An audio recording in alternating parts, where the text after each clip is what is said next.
My teacher spent 4 years screaming and shaming students over nothing, so I walked out of her class and watched her lose everything because of it. Mrs. Holloway had a reputation before I ever stepped into her classroom. She was the kind of teacher who would yell at you for not having a pen. She'd stand in front of the room and tell students they were lazy and stupid and that they didn't deserve to pass her class. She'd go red in the face over minor things. If you turned in homework 5 minutes late, she'd tell you it showed your lack of respect. If you asked for clarification, she'd say you weren't listening. She screamed more than she taught. In my first year, I watched her make a boy cry because he mispronounced a French word. She told him he had no business taking her class if he couldn't even try. I kept my head down and did the work, and tried not to make eye contact. By my second year in her class, she had decided I was lazy. She'd say things like, "You could do better if you weren't so careless," even when I got good marks. She'd make comments in front of the class about my attitude. She'd sigh loudly when I asked questions, like I was wasting her time. Then my sister died. She was 22. It happened suddenly, and it destroyed everything. I didn't go to school for 2 weeks. When I finally went back, my mom drove me that morning and we both cried the whole way. She dropped me at the gates, and I walked into French first period feeling broken and hollow. Mrs. Holloway was standing at the front of the room barking at students to hurry up and sit down. I was moving to my seat when I breathed out, the kind of sigh that comes from somewhere deep when you can't hold it back.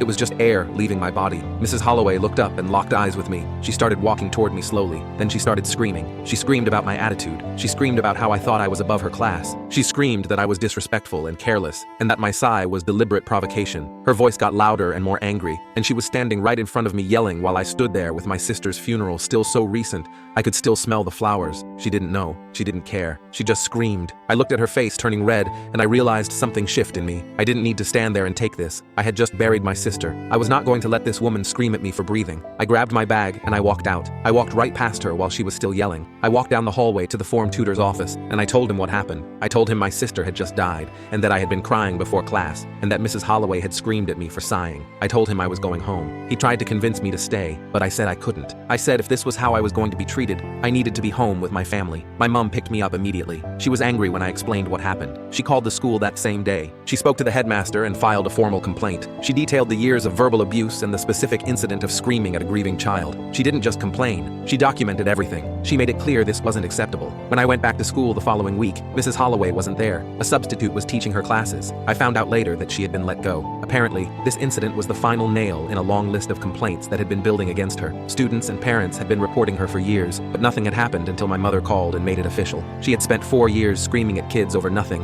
and thought she would never face consequences. But one student walked out and one parent made one call, and that was enough. She lost her job because of that one day. Now she teaches at a different school in a different district. I heard through people that she had to move because of her reputation. She tells people I was disrespectful and that she was treated unfairly, but she can't explain why so many students had complained before me. She can't explain the pattern of behavior that got documented. She just sounds like someone who finally got caught being cruel.